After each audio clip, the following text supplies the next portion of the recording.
Zach and OpenEvidence are trying to really help those people that are helping the people in our society in greatest need with an AI that elevates and propels forward healthcare providers. Zach. All right, thank you. All right, so OpenEvidence is a medical search platform for physicians. And in the last 12 months, we've grown to have over 25% of US practicing physicians as monthly active users, and the average user uses us every single day.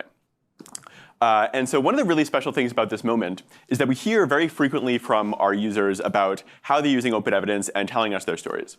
And so I thought, what better way to give a demo of OpenEvidence and this platform than just collectively walking through a very real story that someone has told us exactly about. So we got this note a few days ago from Dr. Susan Wilver. And Susan said, good morning. I want to tell you about how OE helped me that you may not have heard about yet. I'm an internal medicine physician who recently had to respond to a medical emergency in flight. OE helped me to understand how immunocompromised the patient was and helped me make a treatment plan I might not have otherwise made. I'd be happy to tell you more if you're interested. Thank you for providing an AI product that I can trust. All right, so we're going to put ourselves in Susan's shoes and walk through as a demo, exactly what she went through and how she used OpenEvidence.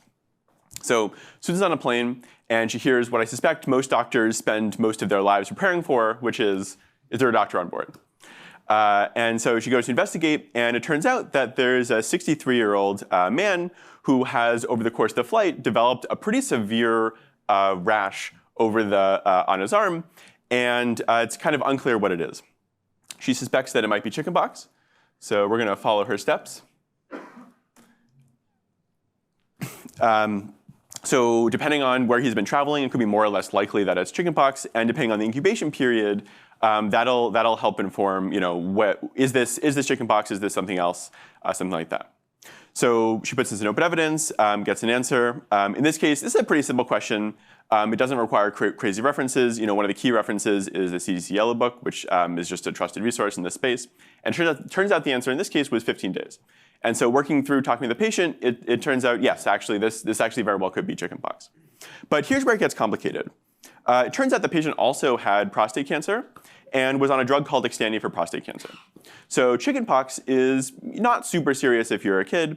If you're an adult, it can be very serious. But if you're an immunocompromised adult, it can be extremely, extremely serious and very dangerous, to the extent of potentially, in this case, having to perform an emergency landing or turning the plane around or something like that. And so the question she asked was the following. She had some idea that the patient could be immunocompromised. Many cancer drugs do suppress the immune system, and often cancer itself acts as some amount of immunosuppressive. So in this case, OpenEvidence is going to search over all trusted references, the medical literature. We're looking at leading journals, such as the Journal of Immunotherapy of Cancer, recent research from just a few months ago in principle. And the answer that she gets is that the level of immunosuppression is moderate. So yes, she'll be a little bit immunosuppressed, but probably they don't have to turn a plane around. But still, there's a question of what do we do in this case? So she asked the third question here, which is how to manage chickenpox in this case. And this is really trying to get a sense of how urgent is this? Is this something that we really need to get this guy medical attention in the next 30 minutes, or can this wait a little bit?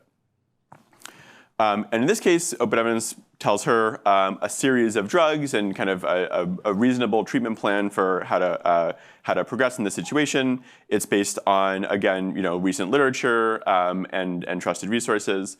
And the answer is there should be some urgency to getting drugs soon, but this person doesn't need a drug in the next 30 minutes or they're going to die.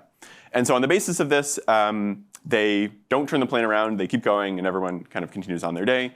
They make the treatment available upon landing, and everyone's okay.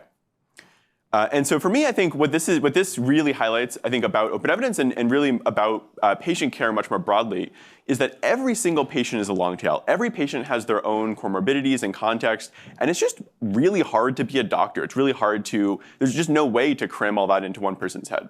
And so OpenEvidence acts as kind of a shoulder that physicians can lean on, that they can use to help them with their job. So that's really the reason we've gone through this example for the past 3 minutes of this exact one specific patient case. This is something that right now is happening 10 times a second around the United States and around the entire world. All right, so everything I've just described is OpenEvidence as it exists today. There's a ton of stuff that we're working on right now that I'm super excited about. We're getting more directly into physician workflows. We're building out new modalities for medical reasoning and medical research. And then there's one more thing which I wanted to give just a very small sneak peek to this group here. And that is the following. So for as much medical reasoning, for as much medical knowledge as there is that's written down somewhere in papers and guidelines and literature, there's as much or more that only exists in distributed across millions of wet brains, millions of physicians around the world. And because of our scale, OpenEvidence now has the unique opportunity for the first time in history to actually be the entity that takes all of that, encodes that, fetches all that information and aggregates it, and then puts it back into OpenEvidence to improve answers and to improve care for everyone. So I'm not going to get at all deep into this example, but here, literally just this week, this is the first example I'm sharing here, where this is a question and answer, where for the first time, this answer has been augmented by the aggregate clinical wisdom of some of the best GI doctors in the entire world. And the effect is that it goes into the system, and we're able to provide better answers and better care than we otherwise would. So that's what I have. Thank you.